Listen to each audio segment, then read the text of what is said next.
못이라는 제목으로 말씀을 나누겠습니다. 민수기 20장 10절에서 14절까지인데요. 같이 한번 한 목소리를 한번 읽도록 하겠습니다. 시작.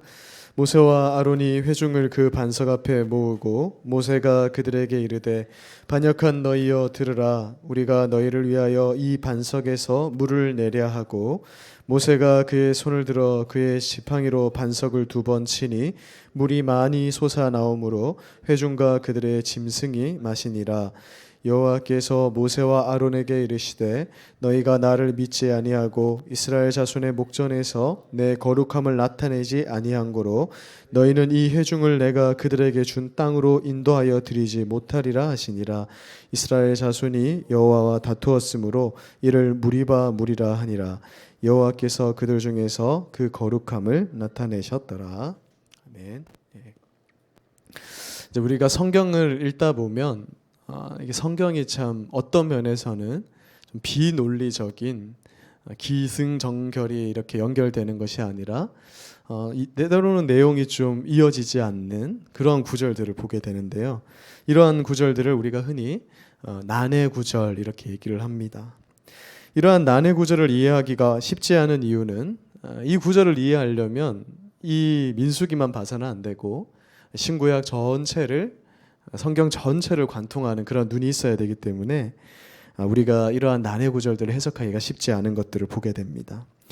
그래서 오늘 이 무리바에서 일어난 사건도 상당히 난해 구절이라 할 수 있는데 그냥 읽어서는 이해하기가 쉽지 않은 구절입니다.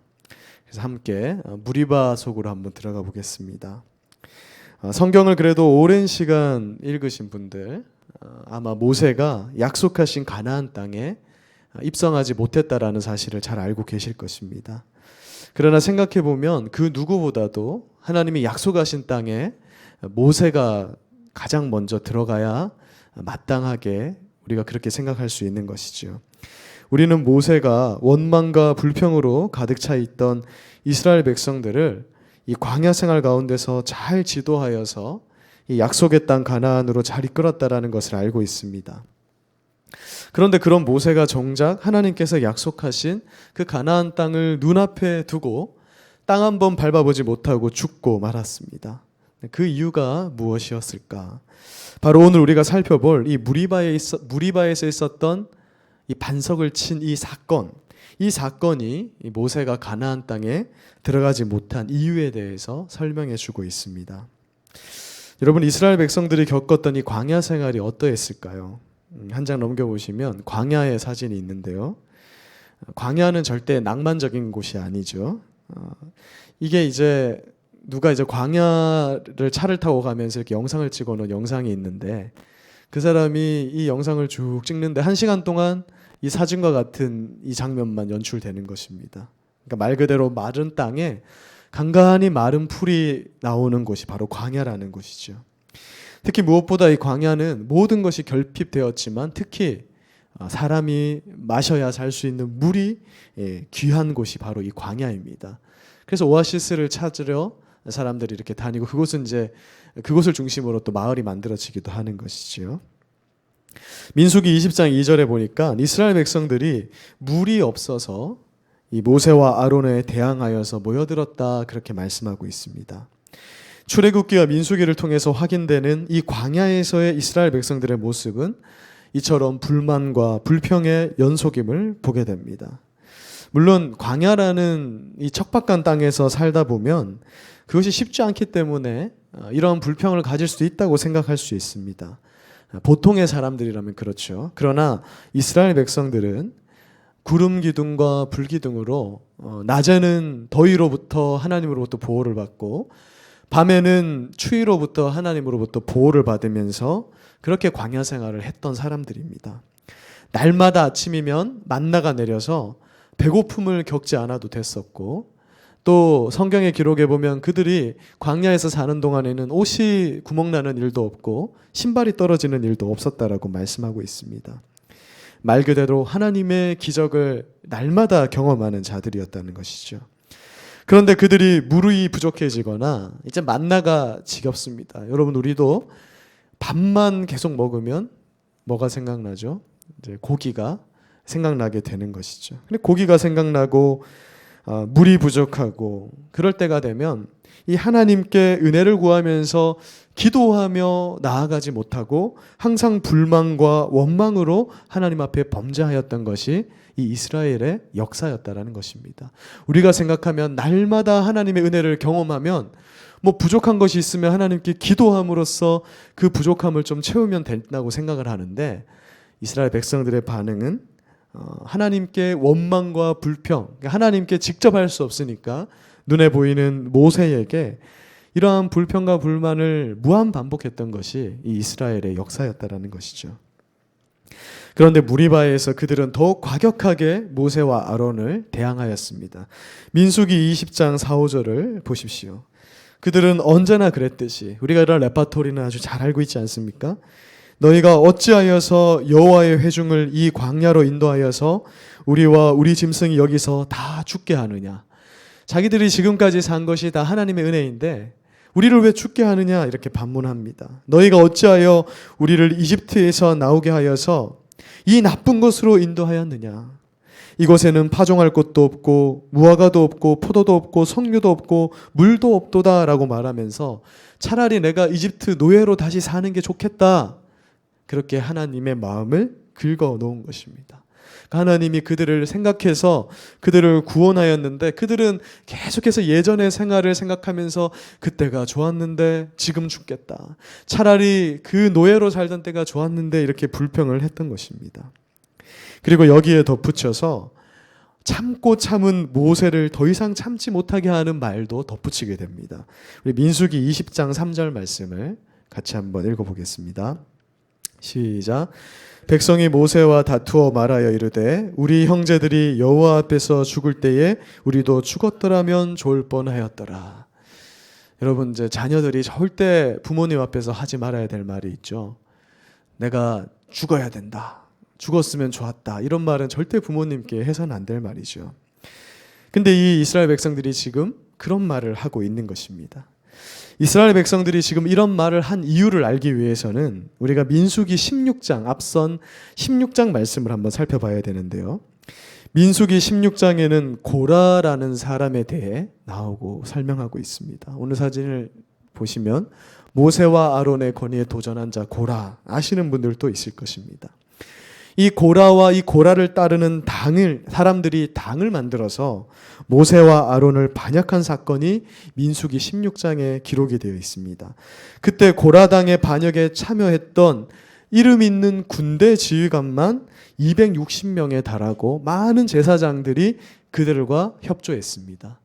그러니까 군대 장관 260명이라는 뜻은 뭐냐면 이 반역이 단순한 반역이 아니라 군대를 갖춘 쿠데타와 같은 그러한 반역이었음을 말씀해주고 있는 거예요. 제사장도 있었기 때문에 군사력과 정치력을 제대로 갖추고 이 반역을 시도한 것이었습니다. 그런데 민수기 16장 3절을 보니 그들이 우리 모두가 다 각각 거룩하고 여호와께서도 우리 모두와 함께 하시는데 왜 당신들이 여호와의 총회 위에 스스로 높아지느냐라고 말하면서 모세와 아론에게 대항했습니다. 이 말은 오늘날로 따지면 신자들에게 다 성령님이 있는데 그렇잖아요. 우리는 다 성령님이 있고 성령에 충만한 사람도 있고 조금 말하면 저보다도 더 성령에 충만하신 분들도 있습니다. 그런데 왜 주일날 말씀을 목사님만 전해야 되냐 이렇게 교회의 질서를 무너뜨리려고 하는 그러한 어떤 반응과 동일한 것입니다. 이들이 하나님께서 세우신 질서를 무시하고 반역했다는 것이죠. 그러면서 이 고라당은 다시 이집트로 돌아갈 것을 주장합니다. 사람들을 선동하여서 야, 우리가 다시 이집트로 돌아가자. 다시 우리가 돌아가면 바로 왕이 우리를 받아줄 것이다. 그렇게 주장을 했습니다. 이는 하나님께서 이 사람들을 이끌어서 약속의 땅을 주시고자 하는 이 출애굽 역사에 전면적으로 도전하는 장면이었던 것이죠. 하나님 앞에서는 용서받을 수 없는 너무나 큰 죄악이었던 것입니다. 심지어 이들은 민수기 16장 13절에서 오히려 이집트 땅을 젖과 꿀이 흐르는 땅이다. 원래 하나님께서 약속하신 가나안 땅을 여기가 젖과 꿀이 흐르는 땅이야 이렇게 말씀하셨는데 이 고라당들은 뭐라고 말하냐면 이집트가 젖과 꿀이 흐르는 땅이다. 그러니까 하나님의 마음을 그냥 팍팍 긁어 놓는 것이죠. 고라당을 비롯해서 불평불만하는 이스라엘 백성들의 모습은 마치 우리의 모습을 떠올리게 하는 것입니다. 예수님으로 인해서 구원받아서 새로운 신앙의 삶을 살게 됐는데 마음으로는 언제나 과거에 제약된 생활을 생각하는 우리의 모습이 사실 이 고라당과 같은 모습인 것이죠. 그리하여서 이 고라당은 그들이 섰던 땅바닥에 이 땅이 갈라져서, 이 다음 그림을 보시면 그냥 그대로 땅이 갈라져서 땅 밑으로 그냥 한 채로 빠지게 되는데, 성경에서는 이것을 스올이다. 스올은 그냥 쉽게 생각하면 지옥과 같은 곳입니다. 그들이 그냥 그 지옥에 그대로 갈라져서 땅이 그냥 입이 열어서 그들을 삼켜버렸다. 성경은 그렇게 기록하고 있는 것입니다. 그런데 민수기 16장 41절을 보니까 여기서 사건이 마무리되지 않습니다. 고라당이 산채로 스올에 빠진 그 다음 날 이스라엘 백성들이 모세와 아론을 원망해서 그들 앞에 나와서 원망하며 공격하는데, 이 장면은 마치 어떤 장면이냐면 예수님께서 내가 하나님의 아들이다라고 이렇게 얘기했을 때 이 사람들이 예수님을 죽이려고 막 낭떠러지로 밀어넣듯이, 그러니까 정말 살기를 가지고 모세와 아론을 죽이려고 하는 그러한 마음을 가지고 지금 공격하고 대항하는 모습을 보게 되는 것입니다. 모세의 입장에서는 기가 막히는 겁니다. 왜냐하면 모세는 그들을 위해서 열심을 다한 죄밖에 없는데 그들이 이렇게 대항할 때, 여러분 생각해 보십시오. 내가 어떤 사람을 위하여서 목숨까지 내줄 정도로 정말 수고하고 헌신했는데 그 사람들이 그건 하나도 못 알아주고 나를 죽이려고 덤벼들면 그때부터 사람의 마음은 힘들어지는 것입니다. 그래서 하나님께서 그 이스라엘 백성들에게 그 고라당이 이 땅이 갈라져서 심판받은 그 다음 날 역병을 내리게 되는 거예요. 그래서 사람들이 죽어가기 시작하는 겁니다. 갑자기 열이 오르고 그냥 사람들이 병에 걸려서 쓰러지기 시작하는데, 그리고 하나님께서 모세와 아론 보고는 야, 너희가 이들을 떠나라. 나는 얘들하고 같이 못 살겠다. 그냥 떠나버려라. 이렇게 말을 하는데, 그때 모세와 아론은 바로 그 자리에서 무릎을 꿇고 엎드려서 그 패역한 자기 민족을 위해서 중보기도하기 시작하는 것입니다.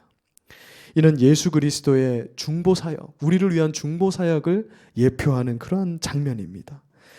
도무지 구원받을 자격이 없는 고라당, 이 지금 패역한 이스라엘 백성들은 하나님이 구원해 줄 이유가 없는 사람인데 모세는 그러한 자들을 위한 구원자가 되었던 것이죠. 그래서 그가 중보기도했을 때 그로 인해서 이스라엘 백성들은 역병에서 해방돼서 구원받게 되었습니다. 그러니까 이러한 면 때문에 성경은 모세가 그 온유함이 지면에 가득한 사람, 진짜 온유한 사람이다. 그 온유함이 대단한 사람이다. 이렇게 기록하고 있는 것입니다. 여러분, 이 정도 되면 이스라엘 백성이 꼬리를 내릴 때도 되었다고 볼 수 있죠. 만약에 우리 목사님이 정말 우리의 이 성도들의 제약을 위해서 정말 식음을 전폐하며 기도한다면 정말 그 정도 모습을 보면 이 교인들이 회개하여야 될 텐데, 민수기 17장 12, 13절을 보니까 그들에게 참된 회개의 모습은 전혀 보이지 않습니다. 그들은 우리가 다 죽게 되었다라고 그냥 발악하면서 푸념을 내뱉습니다. 그냥 우리는 죽게 되었다. 그냥 다 죽여버리세요. 막 이렇게 하면서 그냥 불평과 불만이 그냥 가득한 그들의 모습을 보게 됩니다. 그런데 사실 성경을 읽을 때 이러한 모습이 바로 우리의 모습이라는 것을 성경은 지적하는 겁니다. 우리도 그저 하나님의 은혜를 날마다 경험하면서도 하나님께 불평과 불만과 원망이 가득한 것이 우리의 모습이라는 것이죠. 그래서 하나님은 민수기 18장에서 제사장의 규례, 이것이 죄를 사하는 규례인데 이것을 다시 세우면서 회개가 무엇인지를 다시 새롭게 하시는 것입니다. 그런데 오늘 살펴본 이 민수기 20장에 와서 그들은 또다시 원망하며 목마르다고 불평하기 시작합니다. 성경을 보는 우리 입장에서도 이들의 모습이 그냥 징글징글한 거죠. 무한 반복입니다. 그냥 못 살겠다, 물 내놔라, 다시 돌아가자 애굽에. 그들은 여기에서도 또 뭐라고 말하냐면 우리가 다시 그냥 애굽으로 돌아가면 좋겠다. 그렇게 말을 하는 겁니다. 그러면서 그 온유한 모세도 분을 터뜨릴 수밖에 없는 그런 표현을 내뱉고 맙니다. 그것이 바로 민수기 20장 3절에서 하나님께서 이들이 뭐라고 얘기하냐면 백성들이 모세와 다투어 말하는데 모세가 다른 거 다 참겠는데 아무리 온유한 모세라도 터질 수밖에 없는 표현이 바로 우리 형제들이 여호와 앞에서 죽을 때에 우리도 죽으면 좋았다. 이게 무슨 말이냐면 여기서 말하는 우리 형제들은 아까 말한 고라당들이에요. 그 고라당을 우리 형제라고 하면서 쟤네들이 죽을 때 우리가 죽었으면 좋았을 것을 이렇게 할 때 모세가 거기서 그냥 이 끈이 하나 탁 끊기고 마는 겁니다. 왜냐하면 모세가 얼마나 이스라엘 백성을 생각하는 자라면 정말 이 난리통에도 그대로 무릎 꿇고 하나님 앞에 이들의 죄를 용서해 주세요 하는데 모세가 어느 정도까지 얘기를 했냐면 내가 저 하늘나라에 내 생명책에 내 이름이 기록되어 있는데 그걸 지우고서라도 차라리 얘들 다 살려주세요 하면서 하나님께 중보했던 사람이 모세였거든요. 목숨 걸고 중보해서 살려놨는데 뭐라고 얘기하냐면 우리 형제라고 표현하는 겁니다. 이 말은 무슨 말이냐면 우리는 지옥의 자식들이다. 고라가 수월에 지옥으로 빠졌으니까 우리는 지옥의 자식들이다. 차라리 우리가 그냥 그들이 죽을 때 죽었으면 좋았을 것이다. 여러분 세상에 이렇게 배은망덕한 표현이 어디 있겠습니까? 물에서 건져냈더니 보따리 내놓으라는 정도가 아니라 물에 빠지게 그냥 놔두지 왜 살렸냐 이렇게 말하는 것과 같은 것이지요. 그래서 기어코 이 무리바에서 그 온유하던 모세의 이 분노가 폭발하게 된 겁니다. 이게 서론인데 뒤에는 짧습니다. 이 서론이라 할 수 있는데 서론이 길었죠. 그러니까 모세가 무리바에서 분노한 사건의 배경이 이렇다는 것입니다. 여러분 사실 긴 서론을 듣다 보니까 모세가 화를 낸 이유가 이해가 되지 않습니까? 어느 누가 이런 상황에서 불만하지 않을 수 있겠습니까? 민수기 20장 10절과 11절을 보십시오. 이런 상황에서 모세는 화를 내면서 반역한 너희여 들으라. 모세가 사실 이렇게 말한 적이 지금까지 없었습니다. 반역한 너희여 들으라. 너희를 위해서 이 반석에 물을 내랴. 이 무슨 말이냐면 너희 때문에 내가 물을 내겠느냐 하면서 지팡이로 제 다음 장에 넣은 게 보세요. 지팡이로 이 바위를 반석을 2번 탕탕 때리니까 여러분 물이 그냥 이렇게 수도가에 물 틀어놓은 것처럼 나오는 게 아닙니다. 수십만 명이 물을 마셔야 수백만 명이 물을 마셔야 되기 때문에 이 그림을 정말 잘 그렸는데 그냥 물이 꽉 쏟아지는 것이에요. 그런데 하나님이 이 사건을 모세의 죄악으로 본 것입니다. 반석을 2번 때린 사건을. 하나님도 이해를 해주셔야 되는데 이 정도 이 백성들의 불만 불평했으면 하나님도 뭐 한 번 분을 낸 거 가지고 가나안 땅에도 못 들어가게 하는 것은 너무 가혹한 것이 아닌가 이제 이런 생각이 드는. 그래서 이제 이것을 읽다 보면 도대체 모세가 뭘 잘못해서 가나안 땅에 못 들어가는 것이죠? 이런 이제 질문이 나오게 되는 것이죠. 이 사건을 잘 알기 위해서 우리는 고린도전서 10장 1절에서 4절 말씀을 함께 봐야 됩니다. 제가 자주 말씀드리지만 성경은 성경으로 해석해야 되는데 고린도전서 10장 1절에서 4절이 바로 이 무리바의 사건을 해석하고 있거든요. 우리 같이 1에서 4절 한번 읽어보겠습니다. 시작. 형제들아 나는 너희가 알지 못하기를 원하지 아니하노니 우리 조상들이 다 구름 아래에 있고 바다 가운데로 지나며 모세에게 속하여 다 구름과 바다에서 세례를 받고 다 같은 신령한 음식을 먹으며 다 같은 신령한 음료를 마셨으니 이는 그들을 따르는 신령한 반석으로부터 마셨음에 그 반석은 곧 그리스도시라 이렇게 말씀합니다. 그러니까 성경에 등장하는 어떤 사물에 특별히 예수님을 빗대어 설명하는 것을 이제 조금 전문적인 말로 모형론이라 이렇게 하는데 바울은 이 구약의 반석을 우리가 시편에 보면 다 반석에 하나님을 표현하고 이런 표현들이 많이 나오는데 이 반석이 예수 그리스도시다 이렇게 말씀하고 있습니다. 그러니까 이렇게 보면 모세가 반석을 때린 사건이 모형론적으로 뭔가 지금 잘못을 했고 그래서 하나님이 우리에게 뭔가 메시지를 지금 주시고자 하고 있다는 것을 보게 되는 것입니다.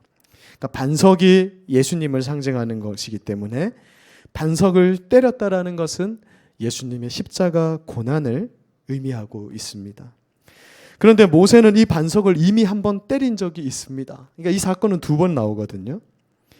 출애굽기 17장 6절을 보면 이때는 하나님께서 반석을 때리라 이렇게 말씀을 하셨습니다. 출애굽기 여기서는 호렙산에 있는 그 반석 위 거기에 서서 너는 그 반석을 치라 이렇게 얘기를 했어요. 이때는 하나님이 치라고 명령했기 때문에 모세가 이 반석을 쳤고 그래서 물이 나와서 아까처럼 백성들이 물을 마실 수 있게 됐습니다. 우리가 알다시피 예수 그리스도께서 우리를 위해서 십자가에서 죽은 사건은 단 한 번으로 족한 것입니다. 그것은 반복될 필요가 없는 사건이죠. 즉 이제 다시는 사람의 죄사함을 위해서 그리스도를 십자가에 못 박을 필요가 없게 된 것입니다. 왜냐하면 예수님께서 십자가에서 우리의 죄를 위해서 모든 대가를 단번에 완전히 이루셨기 때문에 그런 것이에요. 이제 우리에게 필요한 것은 그리스도의 이름으로 그리스도의 이름으로 드리는 기도만 우리에게 필요해지게 된 것입니다.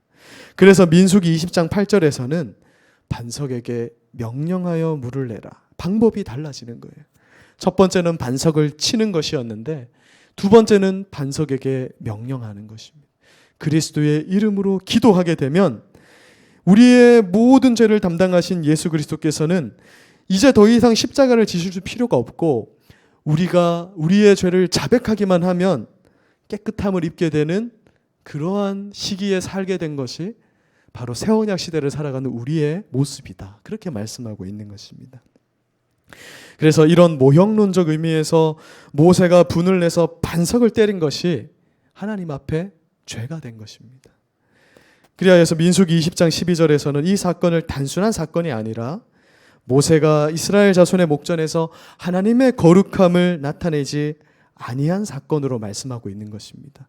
아무리 백성들이 패역하였지만 하나님의 주권으로 그들을 구원하였고 그래서 그들이 물을 원할 때 하나님은 은혜로 물을 주시는 분이신데 모세는 그 반석을 때림으로써 하나님께서 보이고자 하는 그 거룩성을 가려버렸다라고 말하고 있는 거예요. 이 뒤에는 하나님께서 그럼에도 불구하고 물을 주심으로써 하나님 스스로 자신의 거룩함을 나타내셨다. 그렇게 말씀하고 있는 것입니다. 하나님께서 모세의 이러한 실수를 통해서 예수님의 속죄 사역이 단번의 사역이고 그만큼 확실한 것이다라는 것을 알려주고 계신 것입니다. 하나님의 섭리 안에서는 모든 것이 합력하여 선을 이루게 되는 것이죠. 제가 예전에 수요 예배 말씀 때 세례는 일평생 단 한 번만 받는 것이다 말씀을 드렸습니다. 그 이유가 뭐냐 하면 이 마가복음 10장 38절을 보면은 예수님의 세례가 예수님의 이 십자가 고난을 상징하는 것이라고 말씀하고 예수님께서 우리가 세례를 받는 것은 예수님께서 우리의 죄를 십자가에서 단번에 해결하셨다는 것을 믿음으로 우리가 구원을 받는다는 하나의 표로서 원래는 우리가 예수님의 그 십자가 사건으로 구원을 받는 거지만 그것을 믿는 자들은 그거의 사인으로서 세례를 받는데 그래서 한 번만 받아야 된다.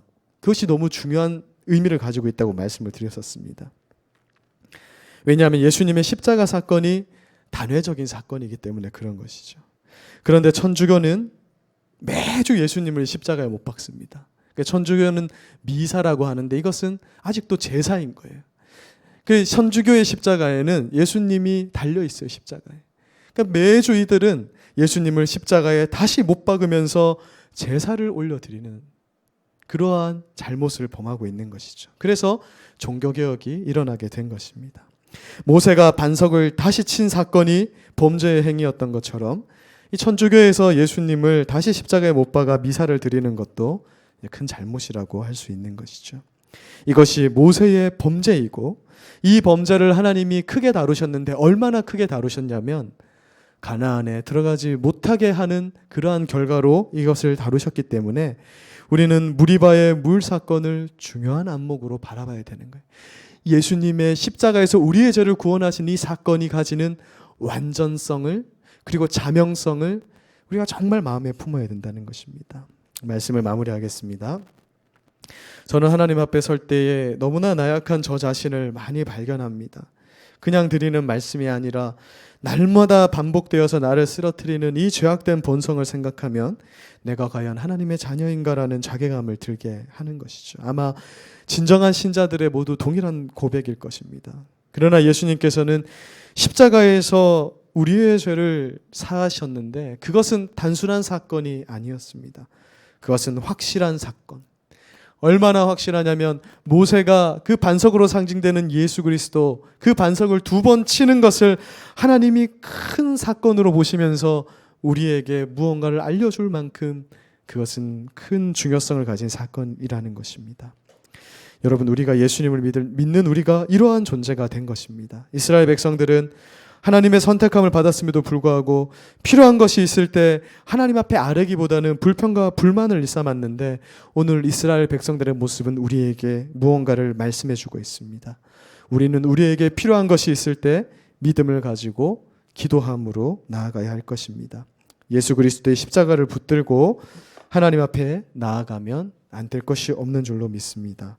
오늘 이 무리바의 사건을 기억하면서 우리의 구원을 단번에 이루신 예수 그리스도를 마음 깊이 새기는 우리 모두가 되기를 기도합니다. 제가 기도하고 같이 기도하는 시간 가지겠습니다. 사랑하는 하나님 아버지, 오늘은 무리바에 있었던 이 반석에서 물을 내는 이 사건을 통하여서 하나님의 예수님께서 이루신 이 구원 사역의 완전성을 우리가 다시 한번 읽기 위해 하시니 감사합니다.